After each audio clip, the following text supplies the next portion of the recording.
Hey guys, this is NHSDealer6. Hello and welcome back to Let's Play Fire Emblem, Sword of Seals. I left off with Saul being the only remaining player on our team. Last time we acquired Geese, who is going to be the most formidable and probably the sole axe user on my team. He is quite awesome, and you'll see that presented here quite shortly. Now, we have this little batch of characters left to dispatch, we have a village to visit, and we have to take down the Druid Nord. Unfortunately, at this point in the game, it is possible that you would have a promoted healer that could be using light magic. In this case, it would be Saul. However, that would be quite difficult, and I wouldn't recommend it. So we're just going to have to take down Nord with good old physical weapons. And anyway, there's no real point in doing anything else on this turn, because I don't think anyone really needs healing. I don't think so. What the heck, let's just go ahead and heal Alan. Or OJ. That's fine. That's what I get for pressing buttons too fast. Alright. And the enemy shall take their turn. Now I placed Lou here for a good reason. One is because, you'll see here shortly, is that Lou is incredible at dodging. Also, being physical units, these guys will succumb to magic very easily because their resistance stat is so low, which is what plays well to Lou's semi-high magic stat, but he also has high skill. Magic is light, and he usually packs quite a punch. So Lou is quite a formidable character, even more so once he promotes. For the most part, on these run-throughs of Sword of Seals, Lou has probably been my first or second character to promote on every single run-through. However, in this run-through, I'm going to try to balance things out a little bit and promote all my characters around the same time. Because that way they start gaining experience around the same time, and when we get near the later levels in the game, and we start to face only promoted units that all get equal experience. Now I think this is actually one of our very first encounters with magical enemies, at least with shamans. We haven't fought many of them. But anyway, this chapter is probably one of the easiest that you'll encounter for a while. And I know I always say that, but they're not going to get any easier, but they will continue to get more difficult, as much so as within the next two. Let's see. Let's give Geese a little test run here. That's what I like to see. Geese is a pretty awesome character. I mean, pirates in this game are pretty great in and of themselves, but especially so with Geese. He is pretty sweet. Alright, so I do want to take down this shaman, but I really wish that I could give Wendy the kill, but I don't think that any of my characters are slow enough or weak enough to not double attack and kill this guy. Well, in that case, let's see, 1592, 1658. In this case, I'm just going to go ahead and give it to Alan. I always like to get Alan down near the bottom of the map. Cavaliers are always, they're your multi-use, foolproof characters. He gets a level 16. He gets a resistance point and a luck point that will contribute to his being able to hit a little bit better. His hit is above 100 now, though, which is nice. And I'm sure Lance's would be as well had he actually been down there. Now, these guys are just mercenaries, so I think Wendy should be okay. I'm going to give her the Iron Lance, so that way she has the highest chance of actually hitting something. Hopefully, we'll see. Alright. And I don't really have much need for the rest of the characters yet, so I'll just keep moving them down as such at an expedited rate. Okie dokie. Yeah, this chapter in and of itself is actually, it's kind of the reprieve from the last chapter, which threw a lot of things at you, but here we go. This is our second character. He is probably the ugliest character in the Fire Emblem series. He, I'm assuming is that they're playing to the fact that he is a brigand and he is mentally handicapped. He's actually, ooh, this will be tough. But Wendy dodges. He is actually, as you'll soon find out, the only brigand that you can ever recruit in the Game Boy Advance Fire Emblems, which is really cool. So I recommend getting him. Not necessarily because you intend to use him, but just for the sheer fact that you have a brigand on your team. Why not? Might as well. There's nothing saying that you shouldn't. Unfortunately, Oof, good dodging Wendy. That's why Wendy, as you'll soon find, is really cool when she gets to become a general, because she can dodge incredibly well. And on top of the fact that she can dodge incredibly well, she's very fast. Which, I guess, is due in part to that, but it's still really cool seeing a general dodge most of the hits, because generals are normally thought of as being tanks. They just stand there and take hits. But she can actually dodge them quite well, which is pretty awesome. Alright, so we've got a little bit of a CF on our hands here. That's the only problem with this chapter, is the bridges will constantly get in your way, which you'll soon find to be quite annoying. Alright, and I think Rutger should be an A in swords now. That is correct, he has already maxed skill, and he's very close to maxing speed, which is always fun. Okay, what to do, let's see. 16, that'll leave us with 11 left on that guy. She can only do 6. Okay, it's gonna take some good strategy here. I'll have Alan get rid of this guy first. He's in the way. Alan is probably my favorite of the Cavaliers. I know that he's not quite as good as Lance in terms of being an all-around solid unit, but he's, I don't know, I just like him. He's been the most fun to use for me, in my opinion. Alright, that'll work pretty well. Let's see, I will have... Now this guy is really fast. Yeah, his speed is up there. Let's see what Lou can do. Not even the almighty Lou can take this guy down in a shot. Okay,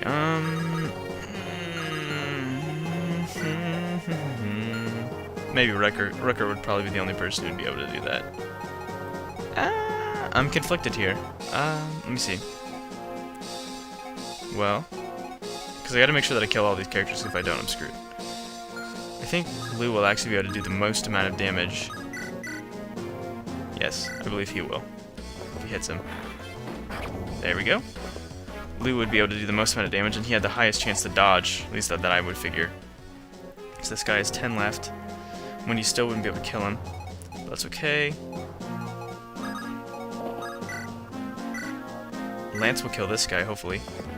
Nice. Alright, things are looking up. Doing well, folks. And last but not least is this fighter, who Geese is clearly much faster than. This is also why I like Geese, because he's so fast. And he'll get the Berserker critical bonus, which is awesome. He's a great character. They give him to you at level 10. I mean, how generous can the game be? And you look, he just got a skill point as an axe user. That's just unheard of. Oh, come on. I might be able to give... I could give Wendy... Wait, can you? Ugh, it's so close. So close. Let's see. Can Chad use steel swords? We'll do this. I'm really going out of my way to give Wendy some experience in this chapter, but it's worth it. Alright, let's see if Chad... Perfect. First, I need to heal Chad, so if I don't, he's going to die. But I'm going to use Chlorine. I always have these split-second decisions, and that's why you see me constantly canceling out of what I do. Because I'm always changing my mind when I'm doing this. These games you gotta think quickly, but... There we go. Hopefully that'll be enough for Wendy to come in with the slaughter with her Iron Lance. Looks good. Come on, Wendy. Yes! Pink Knight of Terror. And she gets a level up from that. This is what I was expecting. Level 4. Look at that. Skill and speed as a general. Or as a knight. Yeah. That happens all the time with her. Which is why she's the best knight in this game.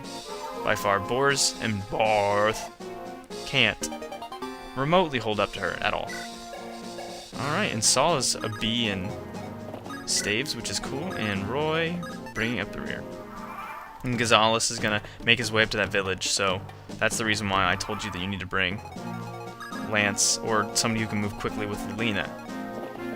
Because they are the key to getting him as well as saving that village, and to get a kind of cool weapon. So, actually, I think it might not be a weapon. It might just be an item.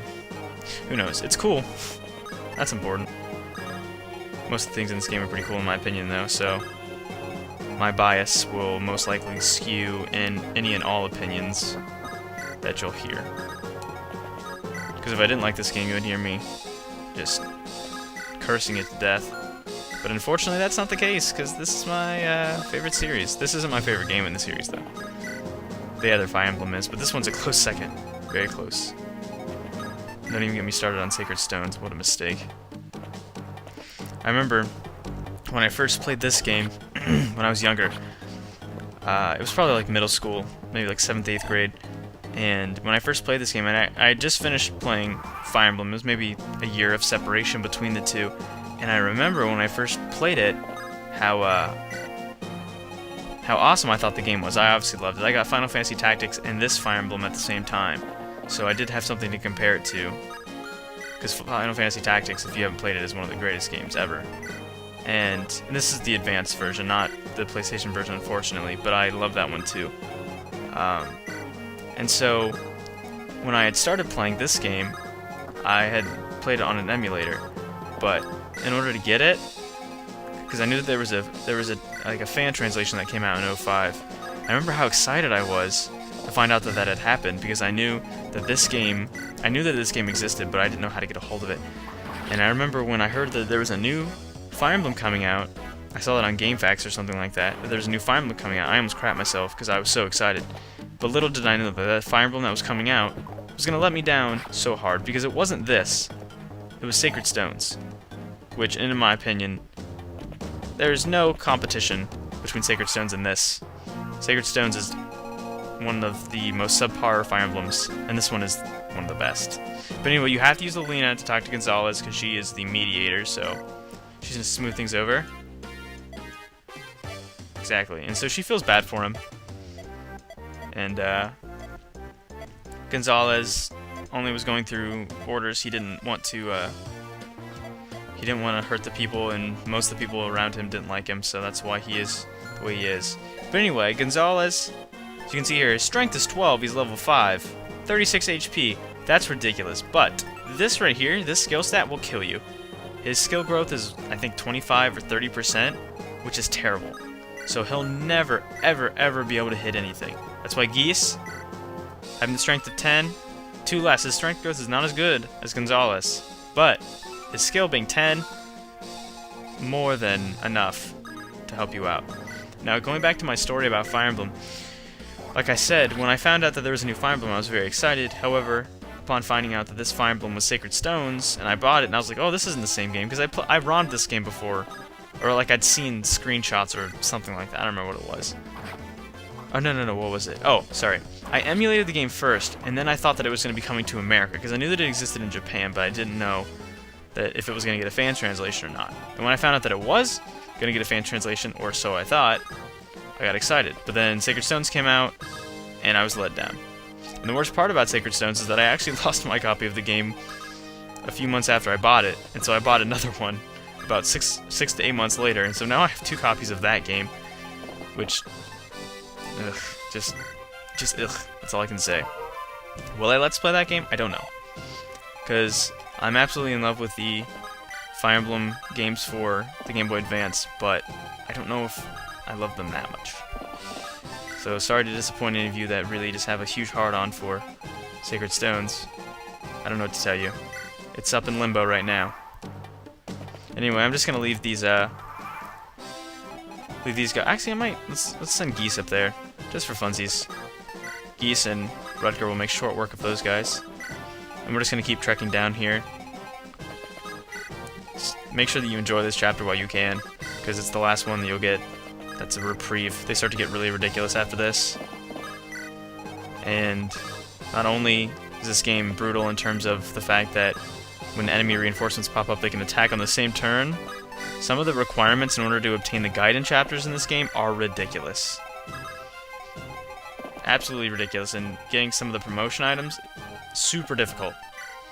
So it's going to take me a while. Anyway, ironically, I'm going to send Gonzalez up in this village.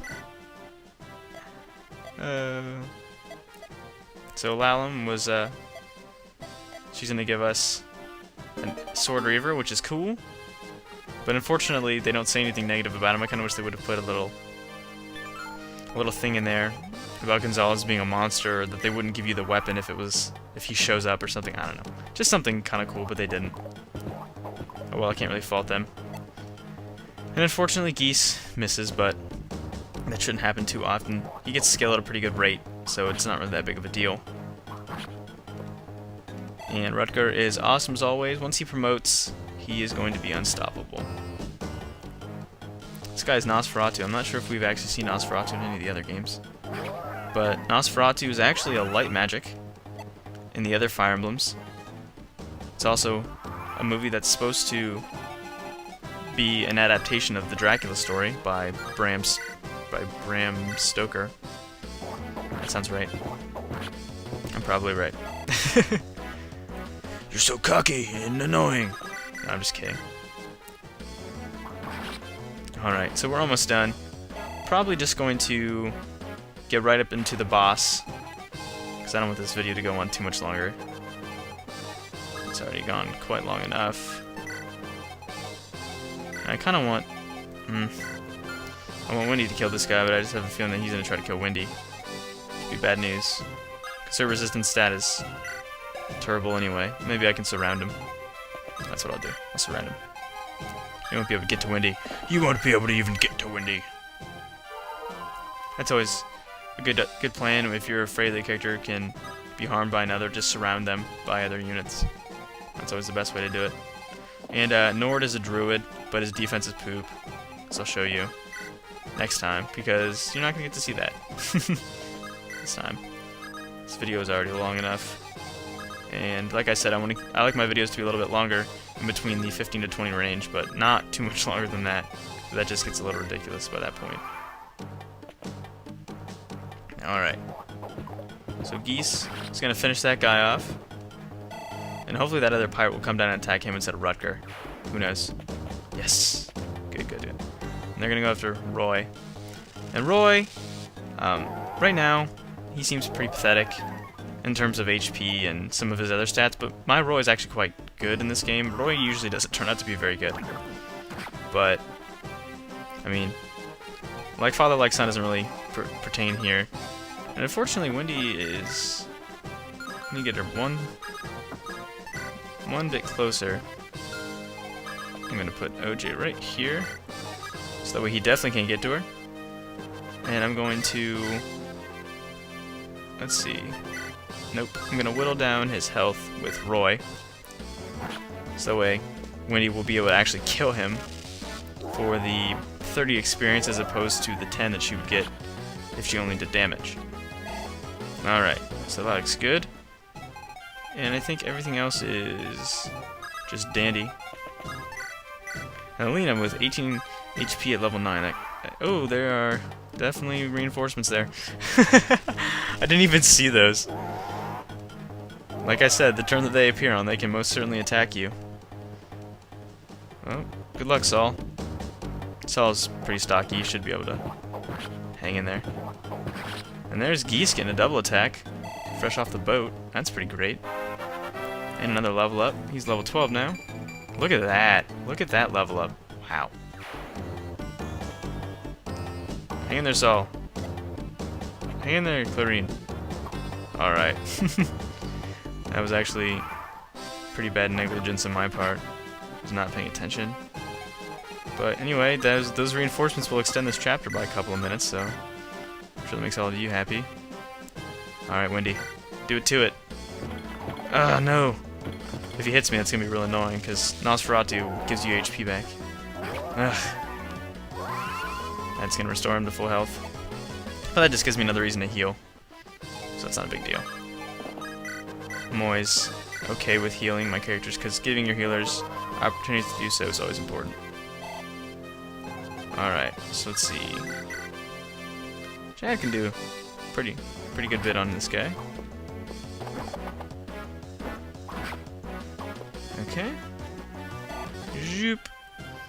And let's give some experience to Lilina. Just does 17 damage on this guy. It's pretty awesome. Alright, so I may just have to go without letting Wendy kill this guy for time's sake. Because I really don't want to spend too much more time on this episode, unfortunately. I hate doing that, but I got things to do, friends. I'm just kidding. But I do, actually. Alright, so OJ can't kill this guy, but he'll spread the experience around. Okay, it's good that he missed, though. And just because you haven't seen him in a while, I'm gonna let Roy get the final general enemy kill here. Just because.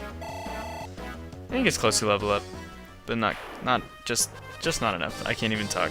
Alright guys, that's the end of the episode for today. I've been an HSTO6, and I'll see you next time. Bye-bye.